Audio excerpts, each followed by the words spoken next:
నమస్తే. పూరి కనెక్ట్స్ ద్వారా రాబోతున్నాడు రామ్ పోతినేని. అయితే ఇస్మార్ట్ శంకర్ కాదు, ఈసారి డబల్ ఇస్మార్ట్ శంకర్ అంటూ రాబోతున్నాడు రామ్ పోతినేని విత్ డబల్ ఇస్మార్ట్ శంకర్. అయితే గతంలో వచ్చినటువంటి యొక్క సినిమాని మళ్ళీ సేమ్ అదే స్టైల్లో అదే స్లాంగ్లో గుర్తు చేస్తూ రామ్ పోతినేని దూసుకొచ్చేస్తున్నాడు అనుకోవాలి. అయితే మొత్తానికి ట్రైలర్ చూస్తే ఎలా ఉంది ఏంటి అనేది మనతో పాటు సీనియర్ జర్నలిస్ట్ హేమ సుందర్ గారు ఉన్నారు. వారిని అడిగి తెలుసుకుందాం. సార్ నమస్తే. నమస్తే అండి. సార్, డబల్ ఇస్మార్ట్ శంకర్ అంటూ రాబోతున్నాడు రామ్ పోతినేని. అయితే ఇప్పటిదాకా చేసినటువంటి సినిమాలన్నీ ఒక ఎత్తు అయితే ఇస్మార్ట్ శంకర్ ఒక ఎత్తు అని చెప్పేసి అనుకోవాలి. ఎందుకంటే తెలంగాణ స్లాంగ్ కావచ్చు, తను మాట్లాడిన మాటలు కావచ్చు, ఇవన్నీ చాలా డిఫరెంట్గా ఉన్నాయి. ఇప్పుడు డబల్ ఇస్మార్ట్ శంకర్ సంబంధించిన ట్రైలర్ వచ్చేసింది. ఆ ట్రైలర్ మీకు ఎలా అనిపించింది? ట్రైలర్లో హైలైట్స్. ఇది ట్రైలర్ చూస్తే డబల్ మసాలా లాగా అనిపించిందండి. 100% పూరి మార్క్ డైలాగులు స్పష్టంగా కనిపించినాయి. అలాగే ఒక సైన్స్ ఫిక్షన్ లాగా చెప్పుకోవచ్చు, సైఫై మూవీ కింద వస్తుంది అనిపిస్తుంది. ఎందుకంటే అతని మెమరీస్ని, సంజయ్ దత్ మెమరీస్ని ఇతని మైండ్లోకి తీసుకోవడం, అంటే మెదడు మార్పిడి లాగా ఒక ఆపరేషన్ చేసి సంజయ్ దత్ని దీంట్లో ప్రవేశపెడతారేమోననేలాగా ఇక్బాల్ అనే పాత్ర శంకర్లోకి వచ్చింది అన్నట్టుగా మనకు కొన్ని సన్నివేశాలు చూస్తే అర్థమవుతుంది. మరి సినిమాలో చూస్తే ఏమవుతుందో తెలియదు, కానీ అంటే నాకు మరణం లేదు అని సంజయ్ దత్తో డైలాగ్ ఉంటుంది కాబట్టి, అంటే మొత్తానికి పూరి జగన్నాథ్ ఒక సైంటిఫిక్ మూవీ వైపు సైఫై కేటగిరీలోకి జానర్లోకి వెళ్ళిపోయాడు అనిపిస్తుంది. అయితే సాధారణంగా చెప్పుకోవాలంటే లాస్ట్ ఇస్మార్ట్ శంకర్లో అంత చెప్పుకోదగినటువంటి ఒక పెద్ద ప్యాడింగ్ ఆర్టిస్టులు ఎవరు లేరు. ఓన్లీ హీరో హీరోయిన్లు వీళ్ళు తప్ప. కానీ సంజయ్ దత్ యాడ్ అవ్వడాన్ని ఎలా చూడాలి? ఇక్కడతో అంటే మనం చూస్తుంటే ఇస్మార్ట్ శంకర్ హిట్ అయింది కాబట్టి డబల్ ఇస్మార్ట్ శంకర్ వచ్చింది అనుకోవాలి. ఒకవేళ డబల్ ఇస్మార్ట్ శంకర్ కూడా హిట్ అయితే సో ప్యాడింగ్ ఆర్టిస్టులు ఇంకా పెంచుతూ ఇస్మార్ట్ శంకర్ త్రిబుల్ చూడవచ్చు అంటే అనుకోవచ్చు. ఆ ప్రయోగాలు మళ్ళీ చేస్తే వికటించే ప్రమాదం కూడా ఉంది ఒకటి. ఇప్పటికే ఈ సినిమా చూస్తే ఆలీ పాత్ర కానీ, అలాగే హీరోయిన్గా కావ్య తాపర్ కూడా చాలా బాగుంది. అలాగే డైలాగులు కూడా, ఇప్పుడు మీ వదిన కుతుబ్మినార్ అయితే నేను చార్మినారు అనే డైలాగులు కానీ, అది పూరి మార్కు 100% పూరి మార్క్ డైలాగులతోనే మాస్ మసాలా అయితే బాగా దట్టించాడనే చెప్పొచ్చు. అలాగే సంజయ్ దత్ పాత్ర కూడా మంచి డెప్త్ ఉన్న పాత్ర, చాలా ఇంపార్టెన్స్ ఉన్న పాత్ర ఈ సినిమాలో అని మనకు అనిపిస్తుంది. అలాగే మణి శర్మ చాలా కాలం తర్వాత బ్యాక్గ్రౌండ్ స్కోర్ కానీ, ఓవరాల్గా చూసుకుంటే ట్రైలర్ పరంగా చూసుకుంటే ఒక హైప్ క్రియేట్ అవ్వడానికి సినిమా మీద చాలా ఉపయోగపడిందని చెప్పుకోవచ్చు. అయితే గతంలో ఉన్నటువంటి పూరి జగన్నాథ్ మార్క్ మాత్రం చాలా స్పష్టంగా కనిపిస్తుంది. ఏంటి అంటే పూరి అక్కడ పోకిరీలో కావచ్చు, బిజినెస్ మ్యాన్లో కావచ్చు, ఏదైతే డైలాగ్స్ మనం అయితే చూసామో ఆ డైలాగ్స్ మాత్రం మనకి చాలా క్లారిటీగా కనిపిస్తూ వస్తున్నాయి. ఏదైతే నువ్వే నా పోతు అని చెప్పేసి ఇస్మార్ట్ శంకర్లో అని చెప్పేసి అనడం కావచ్చు, మళ్ళీ సేమ్ అదే డైలాగ్ ఇక్కడ రిపీట్ చేయడం కావచ్చు, అలా చాలా వరకు. అదే కాక పాటల్లో కూడా చూసుకుంటే అక్కడ కేసీఆర్ డైలాగ్ కూడా ఒక చిన్నది వాడారు. మరి ఏం చెప్దామంటావు అనే దాన్ని తీసుకొచ్చి పెట్టడం కానీ, సో కంప్లీట్గా పూరి జగన్నాథ్కి పోకిరి ఆ టైంలో ఉన్నటువంటి క్రేజ్ మళ్ళీ ఇప్పుడు వచ్చేసింది అని చెప్పేసి అనుకోవచ్చా? చాలా మటుకు. ఎందుకంటే ఆలీతో ఉన్న డైలాగులు కానీ, గతంలో ఒక సినిమాలో పాత్ర కనిపిస్తుంది, బాగున్నారా అంటూ చిరుత అనుకుంటా బహుశా ఆ తరహాలో ఎట్లయితే ఉందో, అలాగే ఆలీ మార్క్ మ్యానరిజమ్స్ కానీ డైలాగుల్లో ఇవన్నీ దీంట్లో చాలా బాగున్నాయి. అలాగే రామ్ పలికే డైలాగులు కానీ, తర్వాత ఈ మెమరీ. అయితే ఇక్కడ స్టోరీ లైన్ ప్రకారం చూసుకుంటే ఏంటంటే, ఇది హాలీవుడ్లో ఈ తరహాలో సబ్జెక్టులు వచ్చినాయి. నేను తెలుగులో ఒక కథ నాకు ఒక డైరెక్టర్ వినిపించాడు. గనీ సినిమా డైరెక్టర్ కిరణ్ కొరపాటి ఒక తన దగ్గర ఒక మంచి కథ ఉంది అని లైన్ చెప్పాడు. సేమ్ ఇదే లైను. మరి ఇది పూరి జగన్నాథ్ గారికి ఎట్లా కనెక్ట్ అని తెలియదు, కానీ ఒకవేళ అది హాలీవుడ్ సినిమాల ప్రభావం కూడా కావచ్చేమో. ఈ లైన్ అయితే మాత్రం నేను విన్నాను. అంటే ఒకరి బ్రెయిన్ ఇంకొకళ్ళ దీంట్లోకి తీసుకొచ్చి మారిస్తే పరిణామాలు ఏంటి అనే దాని మీదే కథాంశం అది.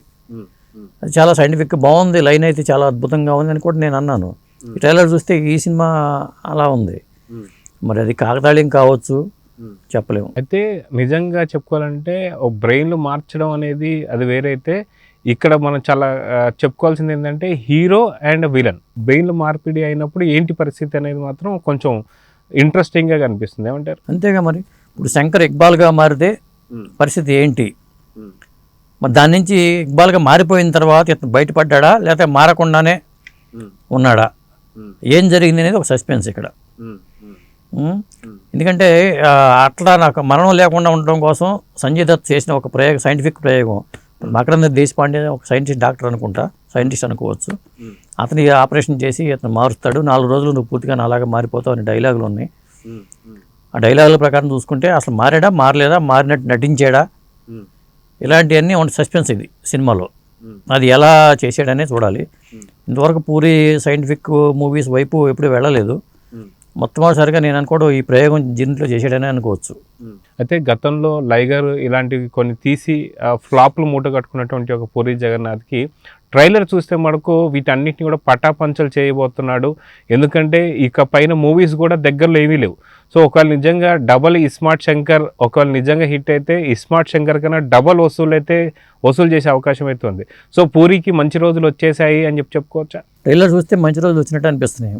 ఒకటి ఈ డబుల్ స్మార్ట్ రిలీజ్ విషయంలో కూడా తెలంగాణలో కానీ కొన్ని చోట్ల లైగర్ సంబంధించిన బకాయిలు అవి ఉండటం వల్ల ఇప్పుడు అది ఒక పెద్ద ఇష్యూ అయింది. కొన్ని చోట్ల సినిమా రిలీజ్ ఉంటుందా లేదా అనే ఒక మీమాంస ఏర్పడింది. ఇప్పుడు ఆగస్టుకి 15కి వీళ్ళు ప్లాన్ చేసుకుని రిలీజ్ చేసుకున్నారు కాబట్టి మళ్ళీ పోటీగా మిస్టర్ బచ్చన్, హరీష్ శంకర్ మిస్టర్ బచ్చన్ ఉంది, తంగ్లాన్ ఉంది, ఇలాంటి సినిమాలు బరిలో ఉన్నాయి. దీనికేమో ఆ లైగర్ సంబంధించిన అది ఇంకా వెంటాడుతూ ఉంది.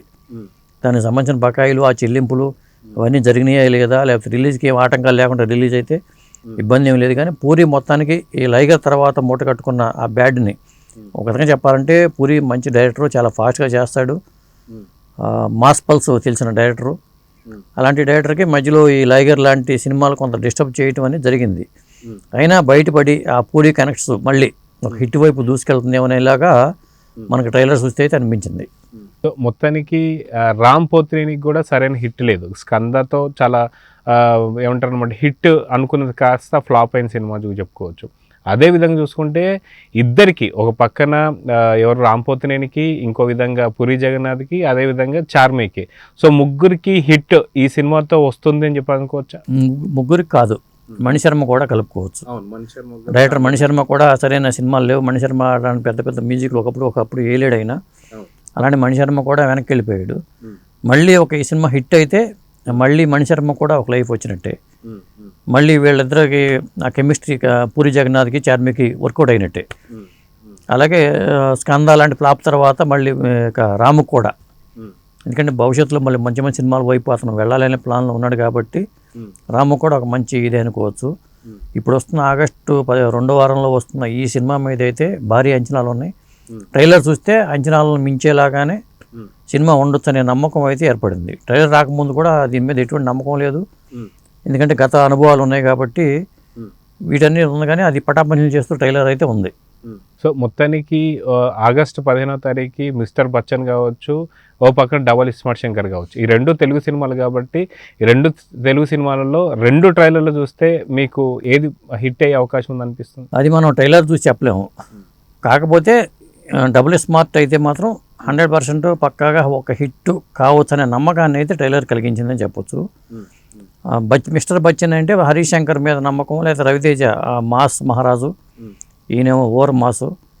ఈ రెండింటికి మరి అది వేరే కేటగిరీ సినిమా కావచ్చు, ఇది వేరే కేటగిరీ జానర్లో కావచ్చు. మొత్తానికి డిఫరెంట్ కాబట్టి 2 హిట్ అయినా ఆశ్చర్యపడక్కర్లేదు. ఈ మధ్యలో తంగలాని ఏం చేస్తాడు ఏంటనే చూడాలి. డబ్బింగ్ సినిమా అయినా సరే తంగలాని ఇప్పటి నుంచో చేస్తున్నారు కాబట్టి భారీ అంచనాలు ఉన్నాయి. ఎప్పుడో రిలీజ్ కావాల్సిన మూవీ అది. ఇట్లా ట్రయాంగిల్ ఫైట్ లాగానే ఉంది.